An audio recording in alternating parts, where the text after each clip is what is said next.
vejo já perdido,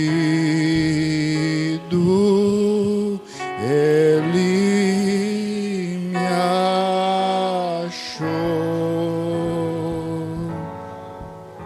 Senhor Jesus, foi a sua graça, Pai, a misericórdia do Senhor, que nos achou, nos alcançou. Sabendo que nós não éramos merecedores de nada,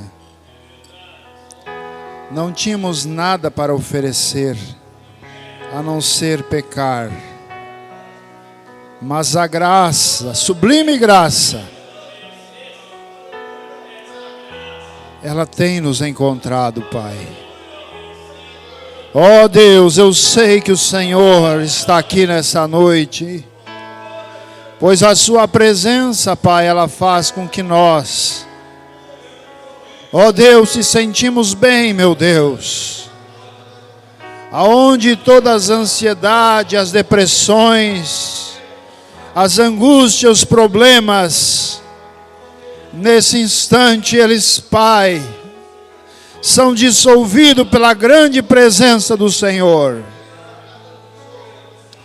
Deus, fica conosco agora nesse momento, através da sua palavra, meu Deus, ungindo os nossos ouvidos, nossos corações para receber a sua palavra, tomando o controle de todas as coisas. Todos os espíritos nessa noite estejam, ó Pai, controlados por teu grande Espírito Santo, meu Deus. E ajuda cada um dos teus filhos segundo as suas necessidades. Cura os enfermos, liberta os oprimidos. Traz a solução dos problemas nessa noite. Perdoa os nossos pecados. Salva o pecador. Ajuda o necessitado. Restabeleça a força daquele que está cansado. Deus, nós cremos em Ti de todo o nosso coração, de toda a nossa alma, Pai. É por isso que estamos aqui nessa noite, crendo nas Tuas promessas, crendo no Senhor, ó Pai. Ó grande Deus, muito obrigado pela vida que nos concedeste. Obrigado, meu Deus, por todas as coisas que o Senhor tem alcançado a cada um, meu Deus. Oh Deus poderoso, sublime graça do Senhor, que a infeliz salvou.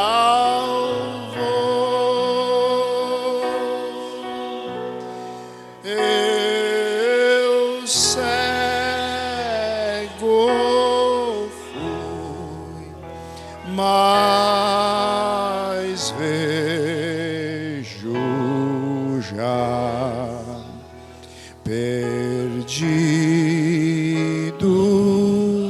Ele me achou.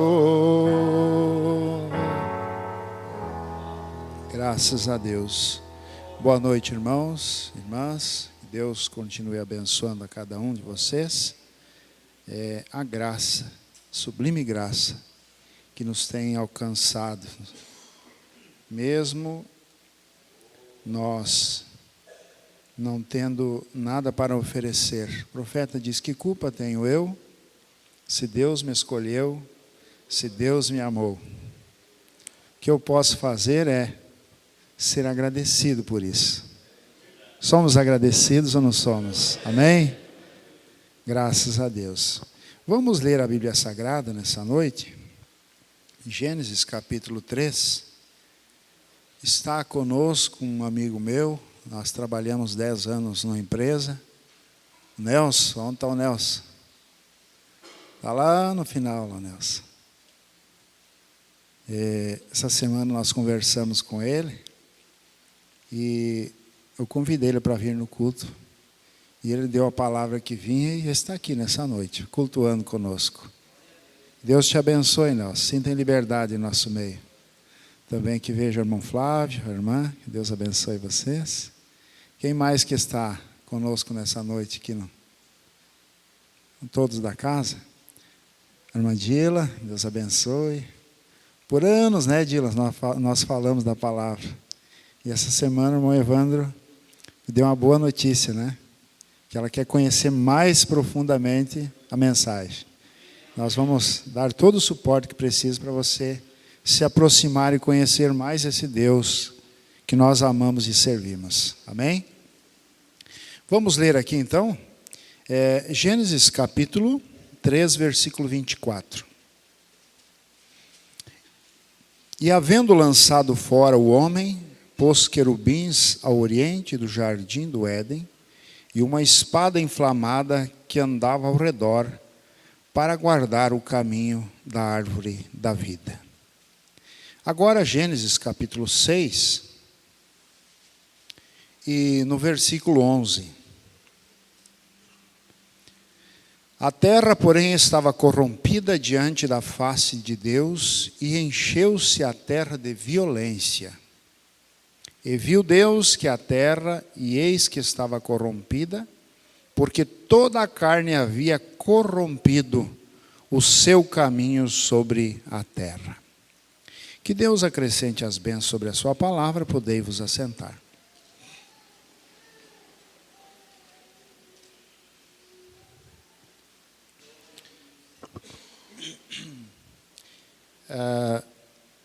A Bíblia diz que o justo apenas se salva. E aonde que aparecerá o ímpio então? Se o justo apenas se salva. E eu até vinha falando com meu pai no caminho, eu disse para ele, nós lutando para ir na igreja, para cultuar a Deus, né? E muitas vezes nós mesmos se autocondenamos e olhamos para nós e sentimos tão fracos, tão débeis, e se envergonhamos que estamos fazendo muito pouco, mediante a tanta coisa que Deus fez e ainda está fazendo por nós. E muitas vezes ficamos constrangidos com nós mesmos. E mesmo assim, com tudo isso, nós pensamos, Deus, tenha misericórdia, não deixa nós perder a salvação. E o ímpio, ele não quer saber que se fala em Deus, não quer saber. Quando você convida ele para ir num culto, isso é quase uma blasfêmia para eles. Tomam os caminhos da impiedade, da injustiça. E quando morre uma pessoa, ontem à noite eu falava ali em Maximiliano,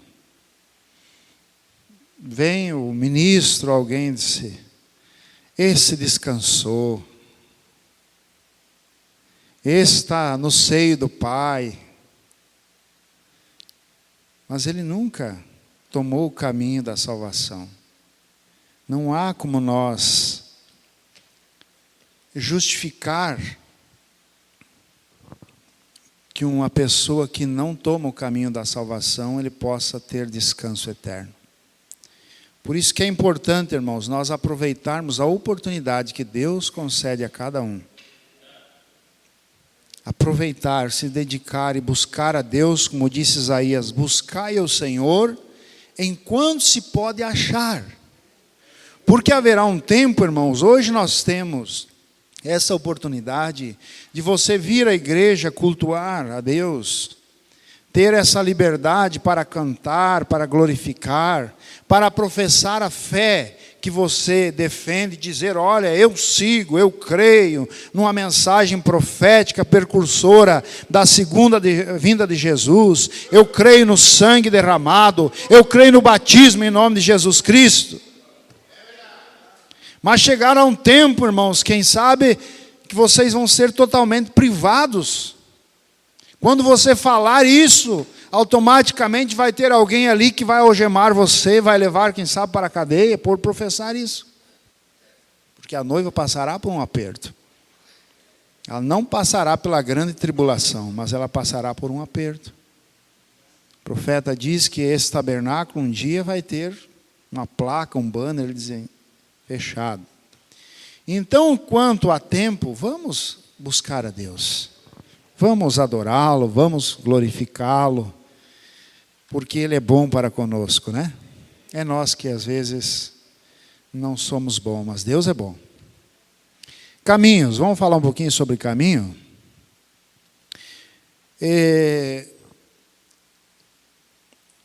Eu creio que foi o Salomão que disse, há caminhos que para o homem parece caminhos direito, mas o fim dele conduz à morte. Porque existem vários caminhos, mas existe o caminho. O caminho. Isso é singular, não é plural. E é esse caminho que você tem que encontrar para poder chegar no outro lado. Porque no caminho de Deus, o profeta diz que não existem atalhos. Não existem atalhos para você chegar no céu. Você tem que entrar num caminho e seguir esse caminho. Eu creio que foi Isaías, no qual ele disse, 35, que ali haverá um alto caminho. Um alto caminho, quer dizer, um caminho mais alto do que os caminhos que se tem aqui. E o imundo não passará por ele, mas os caminhantes, somente os caminhantes. Você é um caminhante desse caminho? Você encontrou esse caminho de São João 14,6? Quem que é esse caminho? Jesus, ele disse, eu sou o caminho, a verdade e a vida.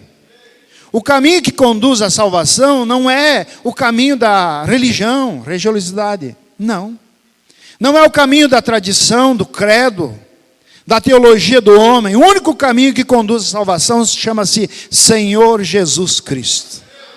E foi esse caminho que o mensageiro da hora, o nosso profeta, diz, tudo que eu fiz e ainda faço é não levar as pessoas a ter um agrupamento ou a pertencer a uma religião, a alguma coisa, mas a minha preocupação é fazer com que as pessoas tenham um relacionamento com Cristo, que é esse caminho. Porque quando se entra nesse caminho, você tem várias coisas nele. Você tem a paz, a verdadeira paz. Ele disse, a minha paz vos deixo, a minha paz vos dou. Esse caminho, essa paz, esse caminho produz essa paz. Muitos interpretam ou até mesmo pregam na forma de religião. Ele disse, aceite Jesus e não sofras mais. Jesus, olha o paradoxo que dá aqui. Jesus disse, no mundo tereis aflições, mas tende bom ânimo, porque eu venci o mundo e vós também vencereis. E realmente aqui nós temos tribulações, temos momentos difíceis a qual nós passamos, mas uma coisa é certa, há uma paz interior na alma do eleito e da eleita. Porque esse caminho produziu essa paz. Ele disse, olha, e encontrarei descanso para as vossas almas. Então essa paz é uma paz realmente duradoura, interna, dentro de nós. Então quando alguém fala ali, aceite Jesus e não sofra mais, isso é uma pregação contrária à Bíblia. porque aqui nós teríamos aflições. É uma luta, nós estamos em meio a um Éden satânico, enfrentando. Você foi chamado, o profeta disse, não para um piquenique, mas você foi chamado para uma guerra, e numa guerra a gente tem que lutar, a gente tem que pelear, não é assim? Mas uma coisa é certa, que nós sabemos que o nosso general de guerra nunca perdeu uma guerra, e isso é o que nos traz a paz. Você descansa nisso. Olha, eu estou enfrentando uma luta, uma dificuldade, mas eu tenho a certeza da vitória. Não é assim? Jó, você pode ver que Jó passou por um período tão triste de tribulação, no lado natural. Olha, se você ler capítulo 1 do livro de Jó, você vai ver o que aquele homem passou, e muitas vezes nós reclamamos porque temos uma gripe, uma dor de cabeça. Olha o que Jó passou, ele foi atingido em todos os parâmetros da sua vida natural, no seu emocional, tudo ele foi atingido. E quando os seus amigos vinham querer consolar Jó, eles saíam consolados, porque em Jó havia uma paz que transbordava dentro dele. E assim é o crente. Nada nos abala, nada nos... Porque nós temos nesse caminho, esse caminho produz paz, a verdadeira alegria. Muitos falaram para mim, quem sabe já falaram para você, mas cuida, o crente parece que não tem alegria, é porque eles não conhecem o que é verdadeira alegria. Né? O crente é que é alegre. Você não é alegre, você não é feliz em servir a Jesus Cristo? Eu estou alegre, alegre eu estou. Por quê? Porque Cristo me salvou. Porque essa alegria está ancorada lá na nossa alma. Então esse caminho produz paz, alegria, a verdadeira prosperidade. Prosperidade não é você ganhar R$1 milhão por dia, não. Mas prosperidade é cada passo que você der, você está caminhando firme com Jesus para a eternidade. O teu futuro. Amém? Mas vamos aqui, ó. Eu tenho a mensagem, Deus tem um caminho provido.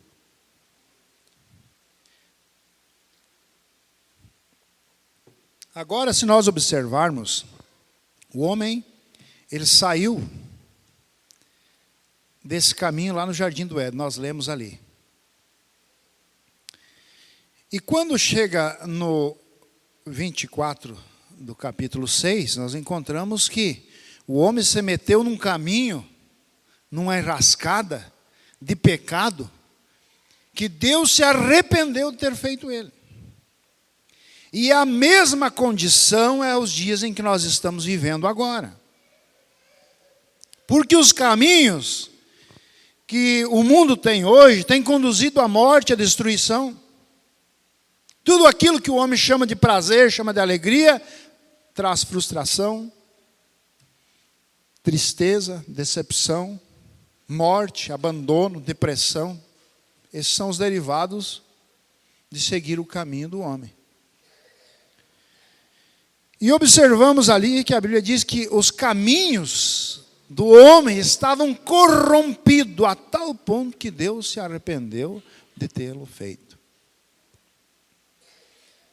E nós vamos observando na Bíblia Sagrada, e eu quero ler algumas coisas aqui com vocês para nós termos uma localização. Vai mudar um pouquinho a linha aqui, vai aprofundar um pouquinho mais, mas eu quero que você preste atenção. Na mensagem Deus tem um caminho provido, no parágrafo 105 ele diz: um lindo tipo novamente representa o bronze. A serpente ela mesma falava do pecado já julgado do Éden, quando Deus pronunciou o julgamento sobre a serpente, já estava julgado. Agora você observe, enquanto Israel estava andando no caminho de Deus sobre a tutela de um profeta, você pode observar que o juízo não se derramou sobre eles. Agora, quando Moisés, ele se afasta do povo por um tempo, para falar com Deus, para ter uma privacidade com Deus. Quando ele olha para trás, ele vê o povo que tinha saído do caminho e tinha entrado em outro caminho, da idolatria. E cada caminho que o homem entra, automaticamente esse caminho, ele leva a alguma coisa. Se você entra nessa estrada aqui, você vai indo, vai sair em Passo Fundo, vai ser Getúlio, vai chegar em algum lugar. E em cada caminho que o homem entra, ele toma uma decisão, ele vai ter problemas lá. E Israel tinha entrado no caminho da idolatria. E o que Deus permitiu ali? Chamado juízo temporário. E aquele juízo temporário foi o quê? Foi aquelas serpentes que Deus permitiu entrar ali no meio do povo e mordia. E muita gente acabou morrendo pela mordida da serpente. E então, quando Moisés chega, ele vê aquela situação, ele clama a Deus. Então Deus provê um caminho também. Um caminho de salvação, um caminho de livramento da morte. Então, Deus disse a Moisés, você levanta, faça uma serpente de bronze, levanta ela numa haste, e todos que olharem para aquela serpente, mesmo que eles forem mordidos, eles serão curados, eles não morrerão. E foi o que Moisés fez, segundo a ordem de Deus, e foi a salvação do povo. Agora, nós observamos que todos foram mordidos por essa serpente em todo o período do tempo.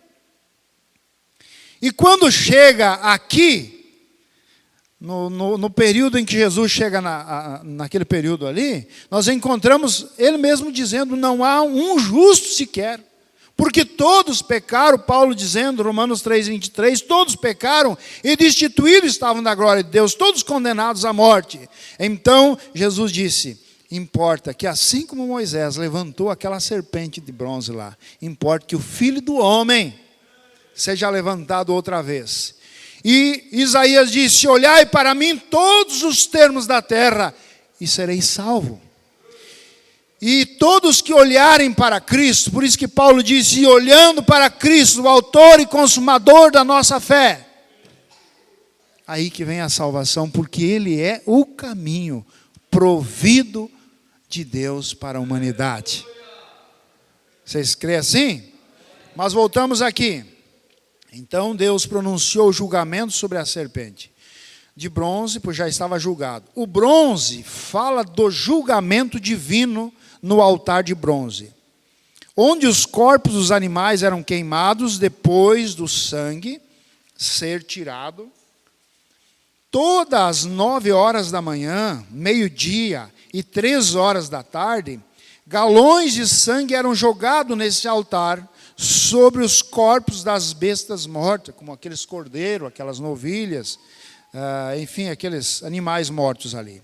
E uma fumaça preta subia, e cada judeu na Palestina caía aos seus pés e suas mãos em direção ao céu, e enquanto aquela fumaça acendia, suas orações iam com ela, correto, julgamento divino, os corpos queimados no altar de bronze. E exatamente como em Israel, quando Acabe fez com que Israel pecasse, se desviasse dos caminhos do Senhor e tomasse o caminho da idolatria. Olha o que aconteceu ali, ó. Elias saiu para olhar para o céu e 3 anos e 6 meses sem chuva. Ele disse, esse céu está semelhante ao bronze, que isso significava julgamento divino. Vocês estão entendendo, irmãos? Não perca a linha, isso aqui é um ensinamento profético.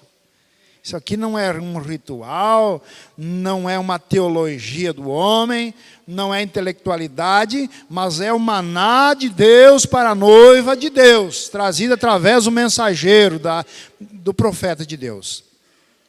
E em Apocalipse, quando viram Jesus em Apocalipse capítulo 1, seus pés eram semelhantes ao bronze, isso julgamento divino. A serpente falava do julgamento divino. E para apaziguar Deus, seus julgamentos todos são divinos. E então a haste representava a cruz, e a serpente representava Jesus. O amável Senhor Jesus, ele desceu e foi feito pecado. O próprio Deus se revelou num corpo e tornou-se como carne pecaminosa para tirar a enfermidade e o pecado do mundo. Que lindo isso! Ali ele fez um caminho. Jesus disse, como Moisés levantou a serpente de bronze no deserto, assim importa que o Filho do Homem seja levantado. Agora, por que a serpente de bronze foi levantada? Por uma razão composta. Eles haviam pecado e estavam enfermos. Agora então Jesus foi levantado e ferido por nossas transgressões, e pelas suas pisaduras fomos sarados. A razão composta é ainda e tão real nessa noite: Cristo curar os enfermos, como também salvar os pecadores. Porque Ele continua vivo, Ele saiu de uma sepultura e está vivo aqui nesta noite, na forma de Espírito Santo. E Ele é o Hebreus 13:8. Jesus foi ontem, é hoje e eternamente. E Ele está aqui nesta noite. O pecado foi julgado. Por suas pisaduras nós fomos sarados, fomos curados, fomos libertos, fomos perdoados. Isso não alegra você? Não é uma mera história, mas é a realidade para cada pecador levantar a sua mão e aceitar o sacrifício, receber o perdão, receber a cura, receber a libertação. Esse é o Deus que nós servimos. Isso me alegra. Isso me deixa, como o profeta, um tanto fanático. É mais milagre ele salvar um pecador. Ele tem que mudar seus caminhos. O maior milagre não é uma pessoa receber a cura de um câncer, um paralítico levantar. O maior milagre é Deus salvar um pecador. Porque o que Deus tem que fazer? Ele tem que fazer um trabalho, colocar esse homem no caminho e fazer com que ele ande no seu caminho. Fazer uma transformação, uma transfusão de sangue naquele homem. Mudar seus pensamentos, suas intenções, seus desejos, seus gostos. Esse é o verdadeiro milagre. Às vezes nós damos tão pouca importância quando uma pessoa aceita Jesus. Gente, é o maior milagre.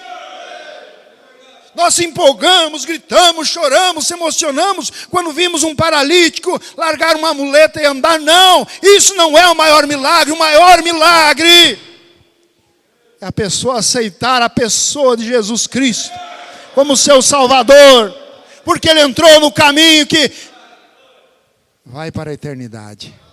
Não fala de questão tempo limitado, não fala de vida temporária, mas fala de vida eterna. Quando ele diz eu sou o caminho, a verdade e a vida, ele não estava falando de uma vida temporária tão pequenininha de 100 anos aí. Ah, 100 anos? Sim, mas passa. E passa rápido. Cada vez que a gente vai na frente do espelho, a gente se assusta, né, irmão Flávio? Olha aí, vê pé de galinha e vê rugas e cabelo branco e dói aqui, né, irmão José? E dói joelho, e dói coluna, e a gente vê quão frágil é o ser humano.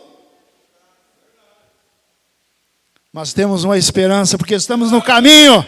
Aquele corpo está preparado, e um dia, quando a trombeta tocar, esses velhos corpos serão transformados, porque estamos no caminho. Que caminho é esse? O tabernáculo da fé? Não. Jesus. Por que eu sou batizado em nome do Senhor Jesus Cristo? Para perdão de todos os meus pecados. Porque Ele é o caminho. Esse caminho tem um nome, não tem?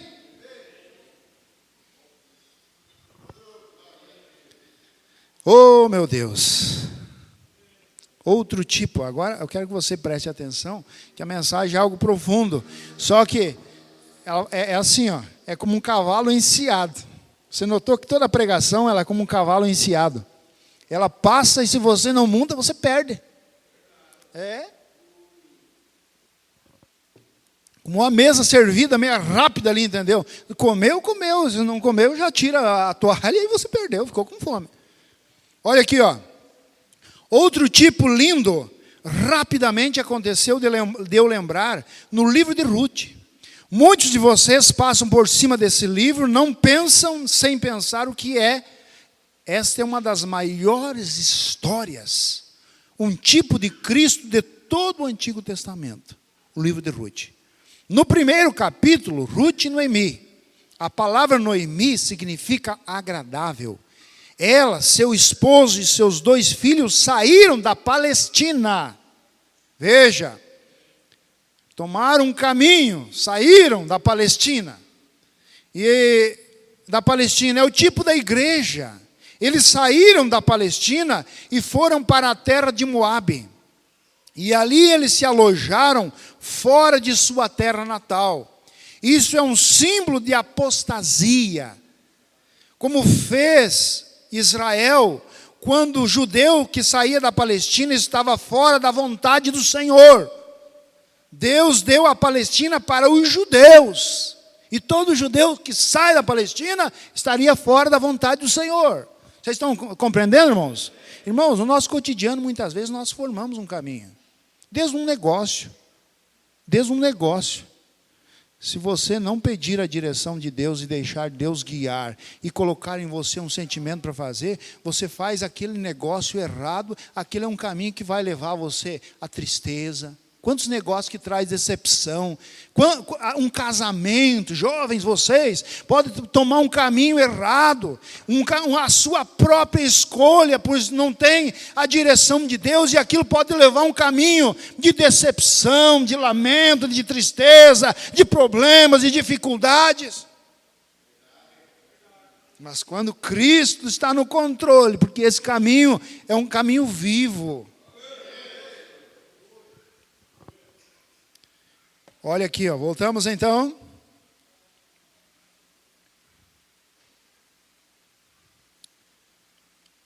Então Ruth, Deus deu a Palestina para os judeus, disse: permaneço aí. E Ruth saiu, ou não Ruth, mas Noemi. E seus 2 filhos se casaram, e todos os homens morreram, seu esposo e os 2 filhos. Ela saiu a voltar para a sua casa. Eu creio que todos vocês conhecem a história de Ruth, né? Simplesmente estamos aqui relembrando algumas coisas. Suas noras foram até a parte do caminho com ela. Uma delas levantou os seus olhos e olhou para trás, para a sua terra natal, e ela voltou. Porém, Ruth, a moabita, ela não foi, pois ela amava sua sogra. Isso aqui, vocês vão entender o que significa essas 2 personagens. A Ruth e a Noemi, e ela disse: volte para o seu próprio povo, eu estou velha, e se eu tivesse mais filhos, vocês conhecem as leis como tinham que ser naqueles dias, os estudiosos da Bíblia, diz que se eu tivesse mais filho, você estaria velha demais para eles, quando crescesse, então volte, e pode se casar novamente. Eu gosto demais disso, diz o profeta. Noemi agora é o tipo da igreja judaica. Ruth, o tipo da igreja gentílica. Veja, eis aqui, ela volta. Eis que ela volta. Veja, Ruth sendo gentia, adoradora, pagã, que é o nosso tipo. Os judeus guardavam a lei, gentios quer dizer gentalhas, né? Levado a adorações pagãs, a ídolos e tantas coisas. Nós era esse tipo de gente. Por isso que nós deveríamos ser muito mais gratos, muito mais agradecidos.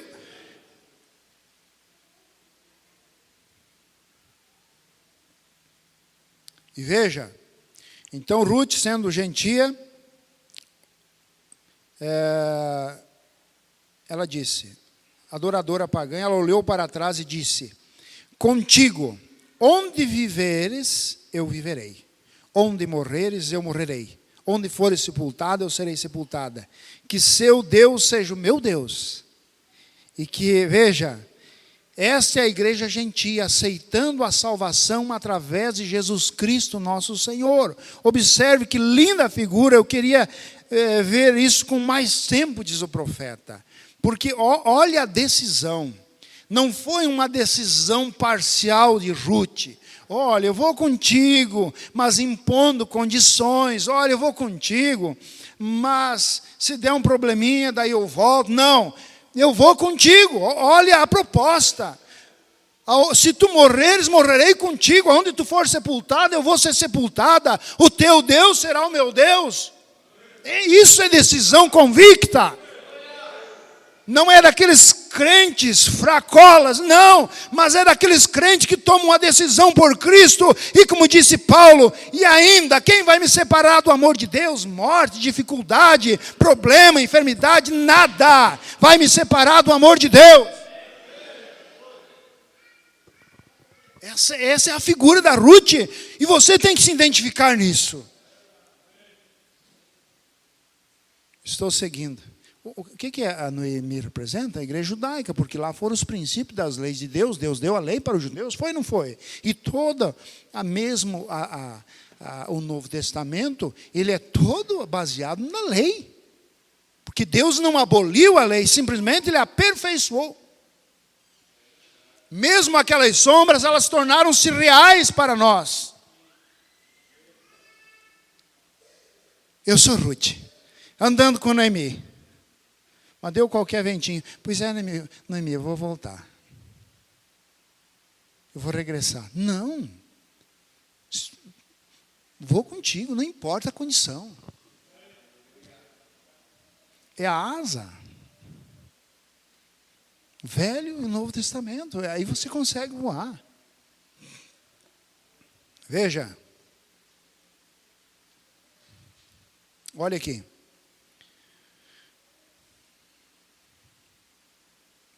Então, no segundo capítulo, em Ruth, revela o seu tempo para retornar. E ela volta exatamente no tempo da colheita, na estação da cevada. E quando ela viu, olhou para a terra natal, ela chorou. Eu anseio chegar na Palestina. Veja, elas estavam chorando quando viram sua terra natal. Vou lhe contar, estamos vivendo, irmãos, no tempo do fim do caminho. Estamos vivendo no tempo do fim do caminho. Porque todo caminho ele leva a um destino, é isso? Nosso destino é a eternidade. E estamos aí, ó, como se você estivesse ali é a eternidade, nós estamos aqui, ó. A um passo de entrar na eternidade. A um passo.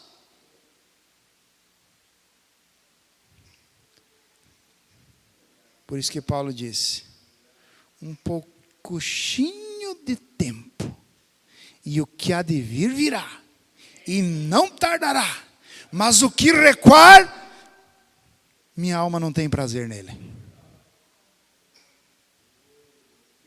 Isso é a palavra. Um pouquinho de tempo, e o que há de vir virá, e não tardará. Esse é quem? Cristo Jesus. Mas o que recuar, o que voltar? Ruth não voltou, ela seguiu em frente, enfrentou as dificuldades, recebeu as instruções. Porque a lei, ela instruiu. Nós não somos seguidores só do Novo Testamento, não. Eu li recém o Gênesis capítulo 3, foi isso ou não foi?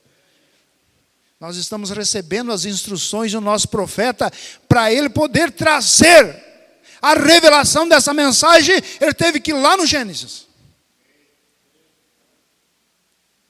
e mostrar antes do Gênesis.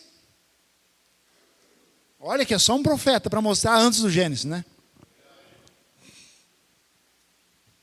O que era antes do Gênesis?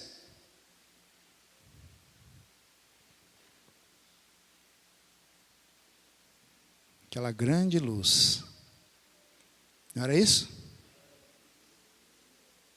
E ali o profeta explica todo o processo.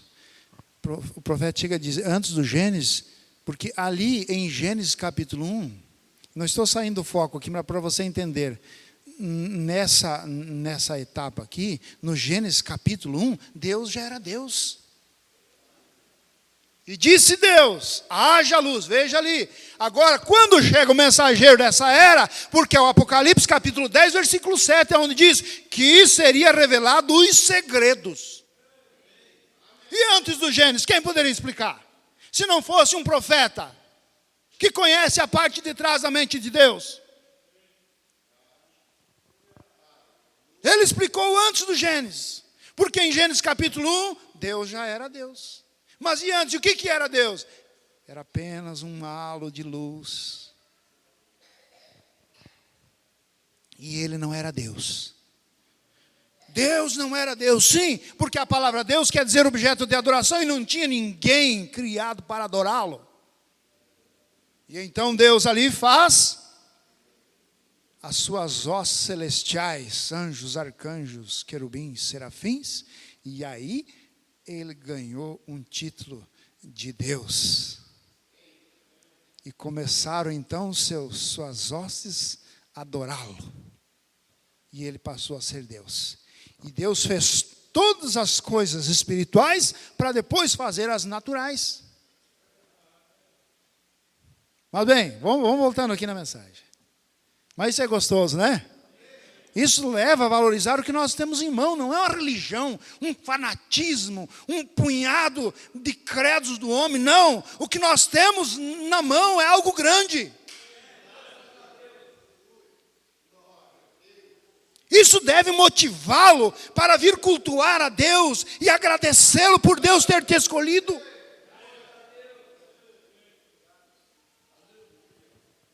Irmãos, todo pastor, todo ministro que é responsável, eu me coloco no lugar do pastor Oswaldo, como é o líder espiritual de vocês, eu simplesmente estou adjunto aqui. Eu já me dói meu coração quando chega num final de semana e vê essas cadeiras vazias, num tempo onde estamos com o pé para entrar na eternidade, pessoas envolvidas em pescaria, em hora de culto, outros em brique, outros em negócio, outros eu estou cansado. Gente, isso não é Ruth. Isso não é Ruth. É aquela outra que voltou. Aquela saiu, né? Foi até uma altura. Chegou lá, é órfã, né? O nome está dizendo, órfã mesmo, não tem pai mesmo. Foi até uma alturinha. E daí, foi a mesma proposta que Jesus disse. Não quer voltar? Não quer voltar? Pensando bem, é meio difícil mesmo. É cansativo. Um monte de justificações. Mas a Ruth, olha o calibre, olha o posicionamento. Eu vou contigo. Onde tu for, eu irei. Onde tu morrer, eu morrerei. Onde tu for sepultada, eu vou ser sepultada. O teu Deus será o meu Deus. Eu não deixarei você. Isso é decisão concreta. Não é algo emocional. Eu aceito Jesus, que Jesus é bom. Jesus é bom mesmo. Claro que Jesus é bom. Mas não é você aceitar Jesus que é bom. Jesus é bom para a cura. Jesus é bom para a libertação. Jesus é bom para a prosperidade. Mas Jesus ele tem que ser teu Senhor também. Tem que ser o nosso Senhor. E o nosso Senhor, ele põe os pingos em cima do i. Olha aqui, ó.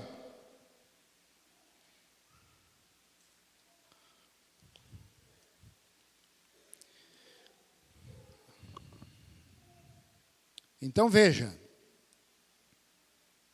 Agora aqueles judeus, eles estão voltando aos milhares, chegando na Palestina. Esse é o calendário do dia.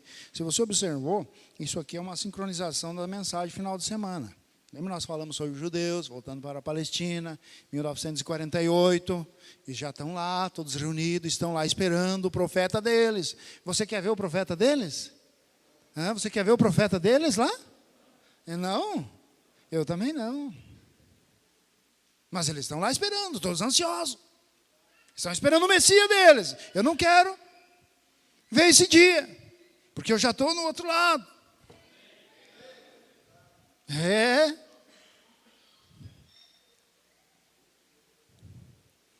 Mas dá impressão às vezes. Dá a impressão que não há preocupação. Um dia eu vi uma expressão de um ministro ali dizendo: tem gente que está caminhando para o céu com cara de quem vai para o inferno. Ai, para o céu, não é fácil. Gente, nós...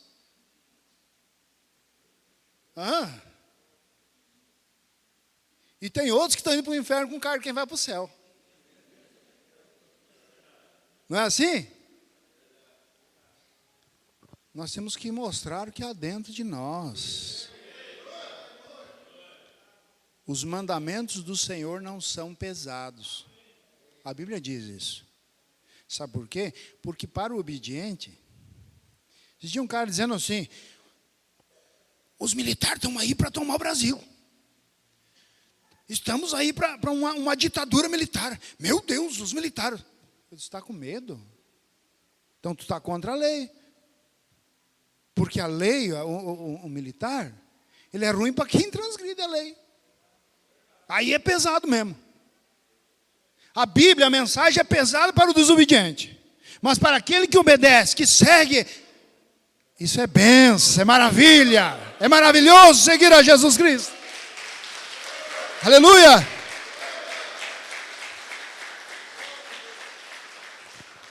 Vou lhes contar, estamos vivendo no fim do caminho. Isso era em Deixa eu já te digo aqui. Quando ele falou isso aqui, olha só.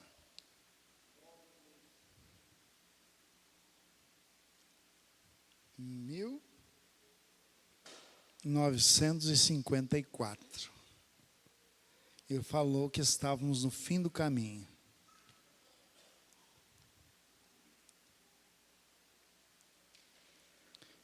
Eu não ficaria um pouquinho surpreso de que há muitas pessoas sentadas aqui com idade avançada e verão o tempo quando não haverá uma pedra sob a outra em Louisville, Kentucky.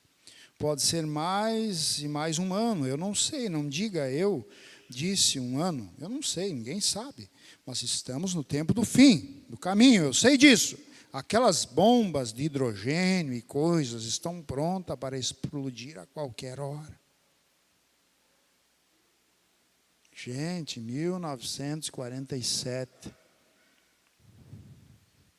Estados Unidos com uma bomba de 51 quilotons, que é uma ninharia perto do que existe hoje. Ela já destruiu 2 cidades inteiras, Nagasaki ali, e Hiroshima. Quanto tempo?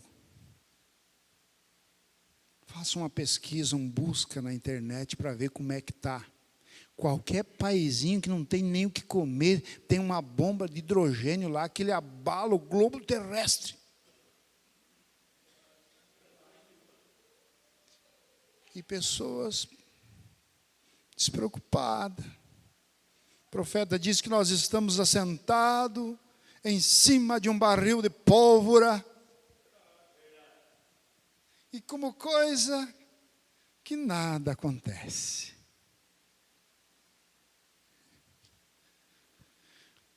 Veja, explodirem a qualquer hora. Os judeus estão voltando para Jerusalém, a estrela de Davi, de 6 pontas, a bandeira mais velha do mundo, hasteada sobre Jerusalém, a primeira vez em 2000 anos. Isso é sinal do tempo, final do caminho.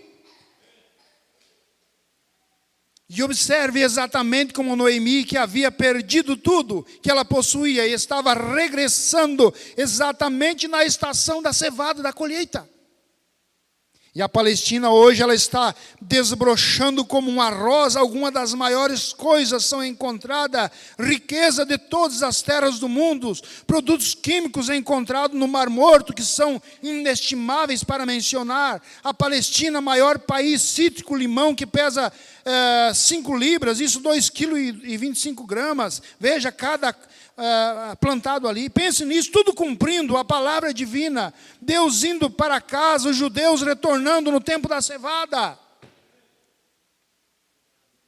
Faz uma pesquisa o que está acontecendo lá em Israel, na Palestina. que o próprio Mar Morto que está acontecendo lá. Faz uma pesquisa, nem vou dizer para você. O que está acontecendo no deserto lá? Faz a pesquisa ali na internet. Você tem ferramenta nas suas mãos, use ela para as coisas boas, para se aproximar de Deus. Veja.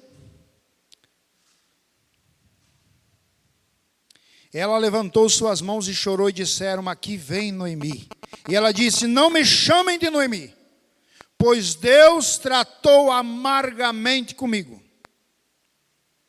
Não sabendo que ela estava trazendo consigo, mal sabe os judeus que sua rejeição a Jesus apenas dá ao gentil um lugar para entrar, a Ruth. Por isso que Isaías disse: os meus caminhos não são os vossos caminhos, pois os meus caminhos são mais altos que os vossos caminhos. Antes nós não entendíamos, antes nós temos um profeta, todo esse trabalho de Deus, a rejeição, a cegueira dos judeus. Mas quando vem um profeta, ele esmiuça para nós cada detalhe desses acontecimentos, pegando mesmo o livro de Ruth e fazendo um paralelo da igreja ortodoxa e a igreja gentia, os acontecimentos, porque eu falei domingo passado aqui, tudo é uma repetição. Tudo eram sombras, e olha, as coisas acontecendo no real diante dos nossos olhos. Isso que não é gostoso? Veja.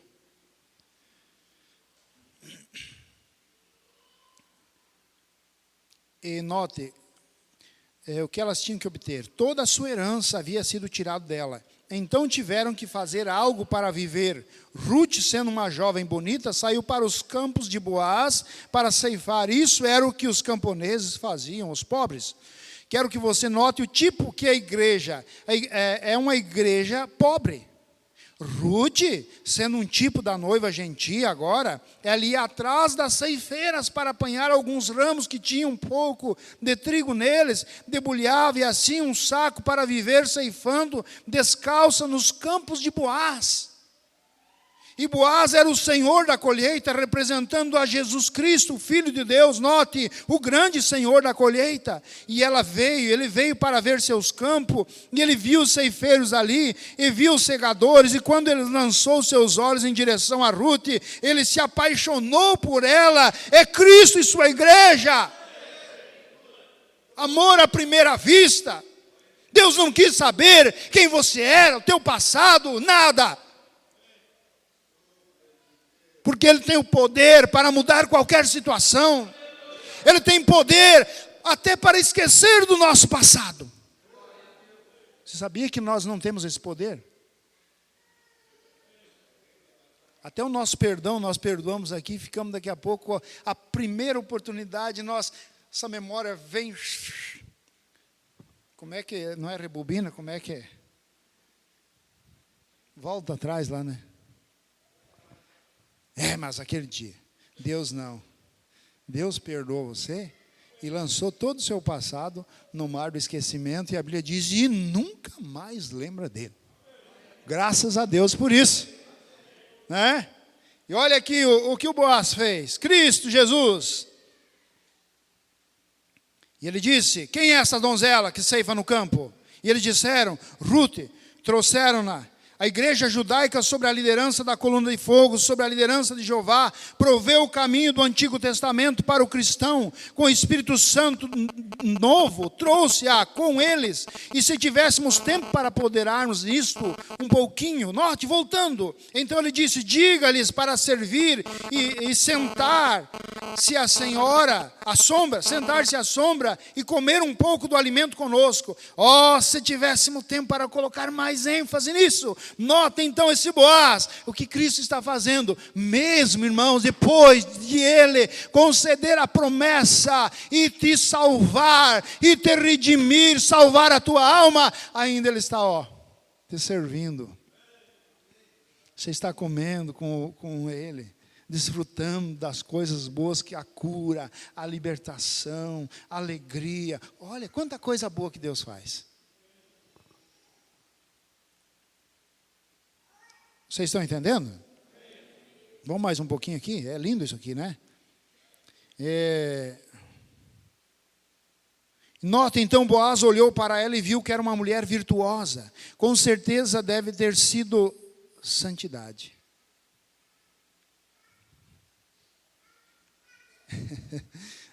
Dá uma escola dominical aqui, é tanta coisa, irmãos.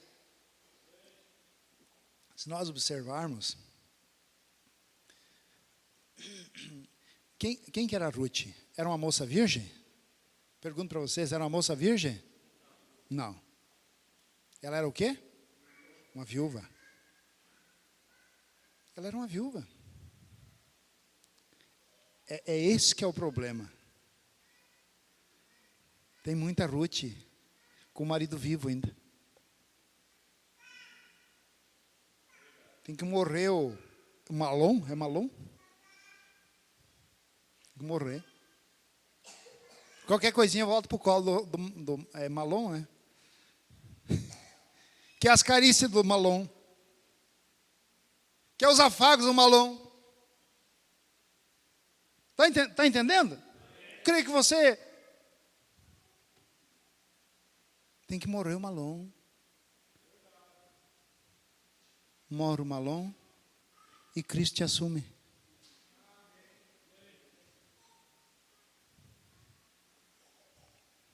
Vamos mais em frente aqui. Então veja, ele olhou e viu uma mulher virtuosa, com certeza deve ter sido a santidade. Então ele andou por ali e disse para todo o ceifeiro, disse, agora vocês, quando essa jovem chegar atrás de vocês, sem que ela soubesse disso, mas quando ela estiver atrás de você, de vez em quando, deixa cair um punhado a mais para ela apanhar. Por aí, tendo uma reuniãozinha aqui, uma reunião de oração, num casebre, ridicularizada, caçoada por outros, os outros ceifeiros, apanhando um ramo aqui e ali, sacudindo, obtendo uma pequena bênção aqui, dirigindo 50 milhas para outra ali. Oh, eu estou tão agradecido por um bom punhado, de vez em quando, a pequena igreja nascida de novo encontra um reavivamento antiquado, um punhado. Veja, ele tinha apanhado isso, eu creio, disse, bendito seja o Senhor, sacudiu essa noite, ela tinha um saco cheio. Porque é uma sincronização. Porque a Ruth, como diz o velho ditado aí, ela estava ligada. Ela estava prestando atenção, ela não sabia. Por isso que cada culto é chacoalhado um molho.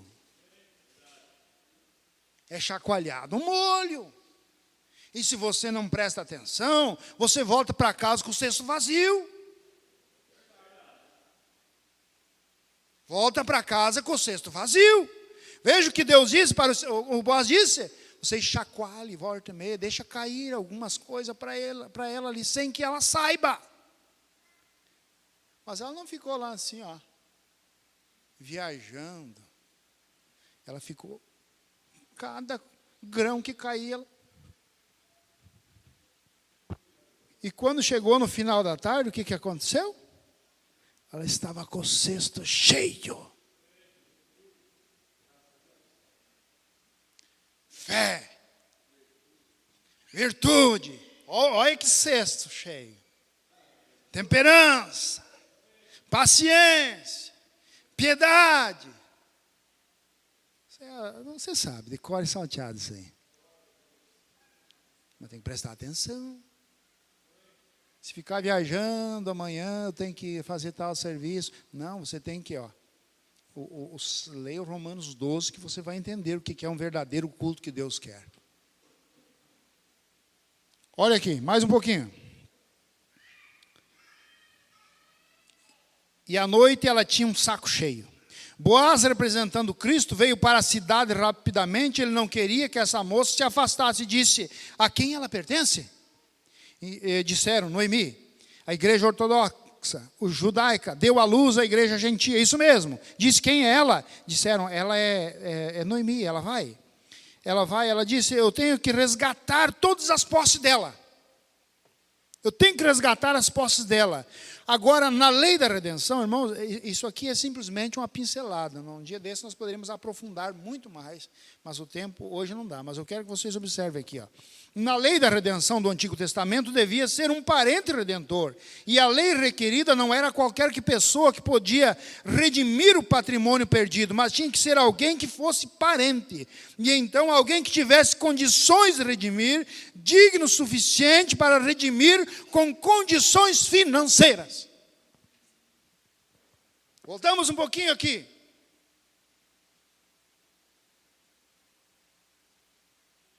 Que livro é aquele que João viu em Apocalipse 5? Não era o livro da redenção? Era o livro da redenção. E por que João chorou amargamente? Porque não tinha um parente. Porque tinha que ser um parente redentor. É a lei, Deus instituiu. Cavalo é parente nosso? O boi é nosso parente? Os anjos são nossos parentes? Serafim, querubim, são nossos parentes? Não são. Quem que é o nosso parente? Jesus. E da semente da mulher nascerá um. Veja o grande trabalho de Deus. Isso eu não sei se vocês conseguem captar, irmãos. Mas é lindo o trabalho de Deus, o plano da redenção. E da semente da mulher nascerá um que esmagará a cabeça da serpente. E que poderia nos resgatar e nos levar de volta ao nosso estado original. E quem tinha condição? Só Jesus. Só Jesus.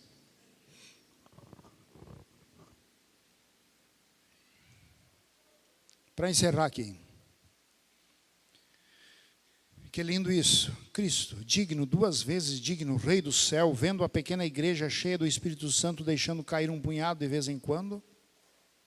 Observe, a única maneira pela qual Deus poderia redimir, Deus tinha que descer e se fazer parente nosso. Deus era Espírito, mas desceu e se fez carne, conforme João capítulo 1, versículo 14. E o verbo que era Deus se fez carne e habitou entre nós. Nosso parente redentor.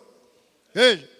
Deus estava em Cristo reconciliando o mundo consigo. Ah, meu Deus! Então, para redimir o homem, ele teve que se tornar o homem, parente, redentor. Pode você imaginar a deidade, a grande onipotência, o grande Deus, se confinar dentro de 16 elementos, sem beleza, sem formosura, 1,62 m,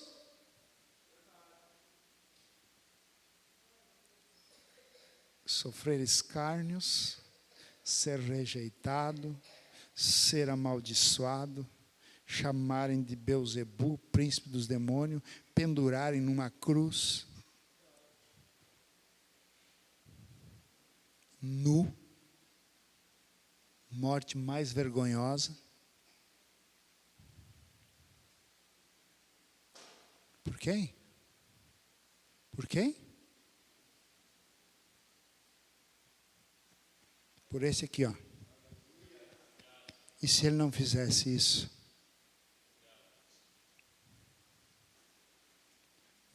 Todos nós estávamos a caminho, falando sobre caminho. Porque existe 2 caminhos, não é isso que a Bíblia diz? Um que leva à perdição e um que leva à salvação. E nós estávamos no caminho da perdição, com destinos ao inferno. Mas Jesus Cristo cruza o nosso caminho. Como é que se chama aquele negócio dos trem lá? Que muda o caminho? Pesquisem lá e me digam. Você viu? O trem está indo aqui, daqui a pouco alguém vai lá e gira. Aqui o trem pega a outra direção. E Jesus Cristo cruzou o nosso caminho. E aonde nós íamos para o inferno, começamos a caminhar para o céu.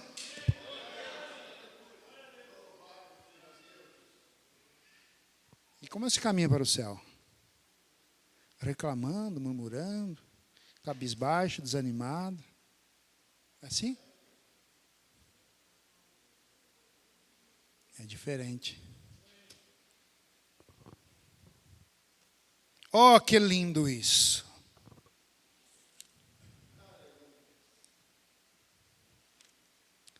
Essa deidade feito carne, amor, amor. Oh, que um homem faria para uma jovem noiva que ele deseja como esposa. Ele está cego, ele faria qualquer coisa, sim, Senhor. Ele a quer, não pode impedi-lo, ele a conseguirá, ele fará qualquer coisa. Foi assim que Deus fez quando ele viu sua igreja, ele amou. Não, nada pararia, ele estava pronto para dar sua vida e deu. E Deus mudou para um corpo de carne digno, o Rei dos céus, tornou-se parente enquanto Deus, depois dele vir em carne, em Jesus Cristo, tornou-se um parente redentor. Observe, o Boaz, agora, antes dele consegui-lo, ele teve que perguntar se havia alguém, um parente próximo, que poderia tomá-la.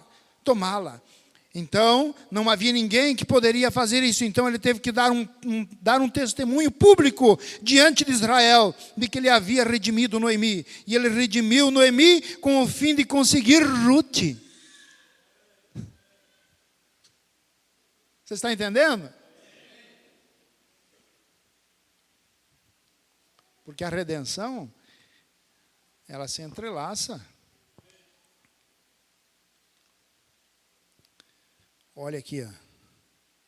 E ele veio para os seus e os seus não receberam. Porém, ele teve que redimir Noemi para ficar com Ruth. E como diz o velho ditado, quem quer a filha tem que querer bem da sogra também, né? E Deus queria a Ruth, mas teve que redimir a Noemi. Né? Olha aqui. Então veja, e Boaz, o rei da colheita. O Senhor da colheita saiu para fora dos portões e chama todos os anciãos da cidade e dá um testemunho público fora do portão.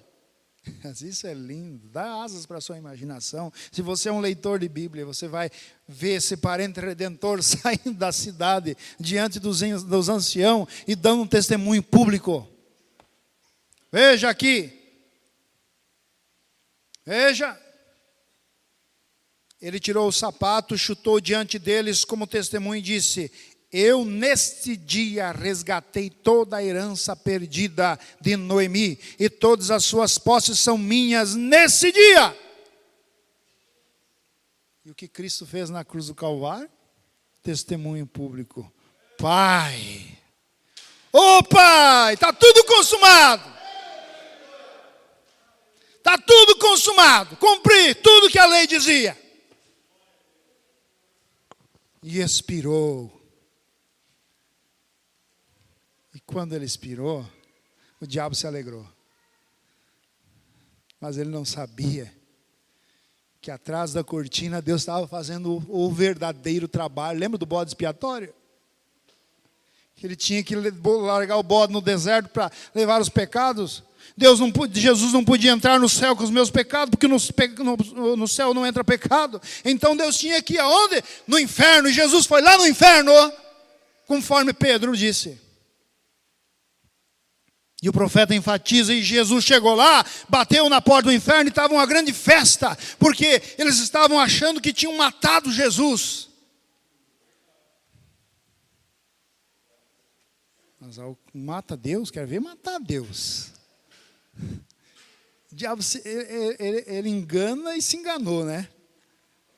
Se enganou feio. Ele achou que tinha matado, mas quero ver matar a vida. A morte não mata a vida. Tem até um hino aí. E a morte morreu. E a morte morreu. Porque diante da vida, a morte morre. Mas bem, vamos encerrando aqui. Foi assim que Deus fez quando ele viu sua igreja, amou, nada pararia. Então, voltando aqui, acho que era no parágrafo 144. E Deus, provendo um caminho, ele fez com Jesus Cristo, quando Jesus subiu a colina do Gólgota, ferido, sangrando, a cruz prolongando as pegadas sangrentas, enquanto ele subia a colina, subiu ali. Testemunho público. Ele foi ferido pelas nossas transgressões, pelas suas pisaduras fomos sarados. Morreu, subiu ao alto. Você crê nisso? A congregação diz amém. Vamos dizer amém? E enviou de volta os dons espirituais para a igreja, provendo um caminho. E esta alegria que temos em nossos corações é apenas um sinal, é o pagamento adiantado de que será quando formos totalmente redimidos. Esta cura divina que temos é apenas o penhor da redenção. Lembra, nós falamos esse dia aqui sobre o penhor da redenção dos nossos corpos, somos remidos, Deus provê um sacrifício. Tem que parar aqui, amigos, porque as pessoas estão se levantando e saindo. Veja, o horário dele também tinha vencido e nós também venceu. Vamos aplaudir a Jesus nessa noite?